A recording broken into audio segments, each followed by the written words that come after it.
Hello dear students, today we all are going to continue chapter first of Hindi class 9 book Kritika. ये final part है इस chapter का, part fourth. मुझे अचानक अपने उन मित्रों और स्वजनों की याद आई जो कल से ही Pataliputra colony Shri Krishnapuri Boring road के अथाह जल में घिरे हैं। ये उनके वही दोस्त है जो उन्हें बोलकर गए थे कि अगर तुम्हारे पास बाढ़ का पानी पहले पहुंचे तो हम तुम्हारी खबर लेने आ जाएंगे, और अगर हमारे पास बाढ़ का पानी पहले आएगा तो तुम हमारी खबर लेने आ जाओगे। खबर लेने का मतलब है कि तुम हमारी मदद करने आओगे और हम तुम्हारी मदद करने आएंगे। अब ये अपने दोस्तों के नामों के बारे में बताते हैं। जितेंद्र जी, विनीता जी, बाबू भैया, इंदिरा जी पता नहीं कैसे है, किस हाल में है। वे शाम को एक बार पड़ोस में जाकर टेलीफोन करने के लिए चोंगा उठाया। बहुत देर तक कई नंबर डायल करता रहा। उधर सन्नाटा था, एकदम कोई शब्द भी नहीं, टुंग टुंग कुछ भी नहीं। वो शाम को उन्हें बेचैनी सी हुई। वो टेलीफोन करने के लिए उन्होंने चोंगा उठाया। बहुत देर तक वो नंबर भी डायल करते रहे, लेकिन उधर से कोई रिस्पॉन्स नहीं आया। बिस्तर पर करवट लेते हुए फिर एक बार मन में हुआ कुछ लिखना चाहिए, लेकिन क्या लिखना चाहिए। वो बोलते हैं कि कुछ लिखना चाहिए, लेकिन क्या लिखना चाहिए। कुछ भी लिखना संभव नहीं है, ऐसा क्या ज़रूरी है और कुछ लिखा ही जाए। वो कहते हैं कि इन हालातों में कुछ भी लिखना संभव नहीं है और ज़रूरी नहीं है कि लिखा ही जाए। नहीं नहीं, फिर स्मृतियों को जगाओ तो अच्छा। पिछले साल अगस्त में नरपतगंज थाना चकरदाहा गांव के पास छाती पर पानी में खड़ी एक आसन प्रसवा हमारी और गाय की तरह टुकुर टुकुर देख रही थी। उसके बाद जो उन्होंने अपनी स्मृतियाँ, जो यादें हैं, उन्हें याद किया, और उसके बाद वो बताने लगे कि जो पिछले साल अगस्त में नरपतगंज थाना चकरदाहा गांव के पास छाती भर मतलब बहुत ज़्यादा पानी था, और उसमें खड़ी एक आसन प्रसवा एक महिला थी। आसन प्रसवा मीन्स जिसे आज या कल में बच्चा होने वाला हो, उस महिला को हम आसन प्रसवा बोल सकते हैं। और वो उनकी तरफ गाय की तरह टुकुर टुकुर मतलब एक टक लगाए एक तरफ बहुत ज़्यादा ध्यान से देख रही थी। नहीं, अब भूली बिसरी याद नहीं। मतलब वो बोल रहे कि अब मैं कोई भूली बिसरी याद नहीं करना चाहता। बेहतर है आंखें मूंद कर सफ़ेद भेड़ों के झुंड देखने की चेष्टा करूं। वो कहते हैं कि आंख मूंद कर इससे अच्छा तो मैं भेड़ों के झुंड को ही देखने की चेष्टा इच्छा करता हूँ। उसके बाद उजले उजले सफ़ेद भेड़ों के झुंड झुंड किंतु सभी उजले भेड़ अचानक काले हो गए। वो कहते हैं कि भेड़ों के झुंड जो थे वो सफ़ेद थे, लेकिन वो अचानक ही काले पड़ गए। बार बार आंखें खोलता हूँ, मूंदता हूँ, आंखें खोलते हैं और बंद करते हैं। काले को उजला करना चाहते हैं। काले जो अंधेरा है उसे उसमें उजाला करना चाहते हैं। भेड़ों के झुंड भूरे हो जाते हैं। उजले भेड़ काले भूरे किंतु उजले उजले गेहुए रंग के भेड़। ये सब उनकी जो विचार है, जो उनकी वो थिंकिंग कर रहे हैं, वो सोच रहे हैं ऐसे अपने मन में। अब ये उसकी भी एक समरी है। अचानक लेखक को यह याद आता है कि उसके मित्र और स्वजन तत्काल आई बाढ़ में फंसे हैं। शाम को एक बार पड़ोस में जाकर टेलीफोन करने के लिए चोंगा उठाया। बहुत देर तक कई नंबर डायल करता रहा।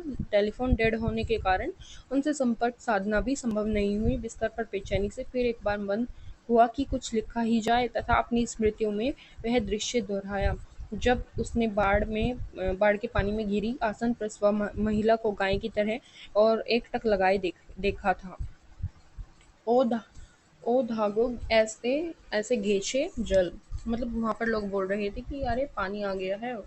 यहाँ पर बहुत ज़्यादा, अरे देखो बहुत ज़्यादा जो पानी है वो आ चुका है। झकझोर कर मुझे जगाया गया। झकझोर कर मतलब झटका देकर उन्हें उठाया गया। घड़ी देखी उन्होंने, ठीक 5:30 बज रहे थे।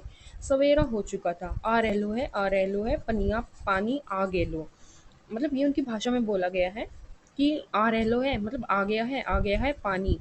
पानी आ गया है। हो राम सिंगर हो मोहन रामचंद्र अरे हो। यहाँ पर आसपास जो लोग थे उनके, वो एक दूसरे का नाम पुकार रहे थे कि अरे राम सिंगर, अरे मोहन, पानी आ चुका है। आंखें मलता हुआ उठा। लेखक बोलते हैं कि मैं आंखें मलता हुआ उठा।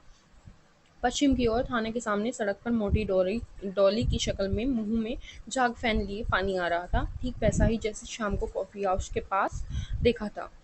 ये बताते हैं कि वहाँ पर बहुत तेज़ पानी आ रहा था, और ठीक वैसे ही जैसे कॉफ़ी हाउस के पास उन्होंने पहले देखा था। पानी के साथ साथ चलता हुआ किलोल करता हुआ बच्चों का एक दल। पानी के साथ साथ जो बच्चे हैं वो एक दूसरे के साथ मतलब खेल रहे थे, वो भी या फिर चिल्लाना भी बोल सकते हैं, वो आ रहे थे। एक दल जो मतलब एक झुंड था, बच्चों का एक ग्रुप था। उधर पश्चिम दक्षिण कोने पर दिनकर अतिथिशाला से आगे बस भंगी बस्ती के पास बच्चे कूद क्यों रहे हैं। नहीं बच्चे नहीं, वो लेखक जो है वो उन बच्चों को रोकता है कि नहीं बच्चे नहीं, वहाँ पर पानी है, वहाँ मोड़ है, थोड़ा अवरोध है, मतलब वहाँ पर थोड़ी रुकावट है, मोड़ है ना, इसलिए पानी जो है उछल उछल कर आ रहा है। पश्चिम उत्तर के ब्लॉक नंबर 1 के पास पुलिस चौकी के पीछे मैं पानी का पहला रेला आया। मतलब वो बताते हैं कि पुलिस चौकी के पीछे जो है वो पहला रेला आया, पहली बार जो पानी है वो आया। ब्लॉक नंबर 4 के नीचे सेठ की दुकान के बाएं बाजू में लहरें नाचने लगी। अ, अब मैं दौड़कर छत पर चला गया। चारों ओर शोर कोलाहल, कलरव, चीख पुकार। कोलाहल मतलब शोरगुल, कलरव, चीख पुकार और पानी की कल रव, लहरों का नर्तन। लहर जो है वो नाच रही थी। सामने फुटपाथ को पार कर अब पानी हमारे पीछे सशक्त बहने लगा था। गोलंबर के गोल पार्क के चारों ओर पानी नाच रहा था। आ गया है, आ गया है, पानी बहुत तेजी से बढ़ रहा है, चढ़ रहा है। कहे कितने तेज है, सोन का पानी है, नहीं गंगा जी का है, आ गए ले। मतलब वहाँ पर लोग अलग अलग तरह की बातें बोल रहे हैं कि ये सोन का पानी है, कोई बोल रहा है कि नहीं गंगा जी का पानी है, आ गए ले मतलब पानी आ चुका है। सामने की दीवार की ईंटें जल्दी जल्दी डूबती जा रही है, जैसे जैसे पानी चढ़ता जा रहा है जो ईंटें हैं वो डूबती जा रही है। बिजली के खंभे का काला हिस्सा डूब चुका है। मतलब इतना पानी था कि जो बिजली के खंभे का जो काला हिस्सा है वो भी डूब चुका था। ताड़ के पेड़ का तना क्रमश डूबता जा रहा है। मतलब जो पेड़ का तना है वो कंटिन्यूटी डूबता जा रहा है, डूब रहा है। अभी यदि मेरे पास मूवी कैमरा होता, अगर एक टेप रिकॉर्डर होता, मतलब वो कहते हैं कि अगर एक मूवी कैमरा होता, एक टेप रिकॉर्डर होता। बाढ़ तो बचपन से ही देखता आया हूँ, किंतु पानी का इस तरह आना कभी नहीं देखा। बाढ़ तो वो पहले से ही देखते हैं, लेकिन इस तरह जो पानी आ रहा है वो उन्होंने कभी नहीं देखा था। अच्छा हुआ जो रात में नहीं आया, नहीं तो भय के मारे न जाने मेरा क्या हाल होता। वो कहते हैं कि अच्छा हुआ यहाँ पर पानी रात को नहीं आया, वरना पता नहीं मैं डर के मारे मेरा क्या हाल होता। देखते ही देखते गोल पार्क डूब गया, हरियाली लोप हो गई। अब हमारे चारों ओर पानी नाच रहा था। भूरे रंग के भेड़ों के झुंड भेड़ दौड़ रहे हैं। भूरे भेड़, ये वह चाय वाले की झोपड़ी गई, चली गई। मतलब वो वहाँ पर अलग अलग दृश्य है, उन्हें देखकर बताते हैं कि जो चाय वाले की झोपड़ी है वो डूब चुकी है, भेड़ों के झुंड दौड़ रहे हैं। काश मेरे पास एक मूवी कैमरा होता, एक टेप रिकॉर्डर होता, तो क्या होता। अच्छा है कुछ भी नहीं, कलम थी वह भी चोरी चली गई। मतलब जो कलम थी वो भी बह चुकी होगी। अच्छा है कुछ भी नहीं मेरे पास। लेखक जो है वो बहुत ज़्यादा उदास होकर कहते हैं कि अच्छा है कुछ भी नहीं है मेरे पास। अब ये उसकी जैसे पहले समरी थी ऐसे ही है। आखिर में लेखक को नींद आ गई। सुबह जब लोगों ने उसे हिलाकर जगाया, उसने देखा कि जहाँ वह था उस जगह की ओर बड़ी तेजी से झाग फैन से भरा बाढ़ का पानी आ रहा था। दीवारें डूब रही थी, पानी बहुत तेजी से बढ़ रहा था, चढ़ रहा था। करंट कितना तेज है, सामने की ईंट जल्दी जल्दी डूबती जा रही थी। बिजली के खंभे का काला हिस्सा डूब गया। लेखक कहता है यदि उसके पास कैमरा या टेप रिकॉर्डर होता तो वह इस जल प्रलय को, उसके तांडव को अपनी यादों में सुरक्षित करता। बाढ़ें बहुत आई लेकिन यह तो साक्षात जल प्रलय था। लेखक के देखते ही देखते चाय वाले की दुकान, गोल पार्क, हरियाली सभी जलमग्न मतलब जल में डूब गए।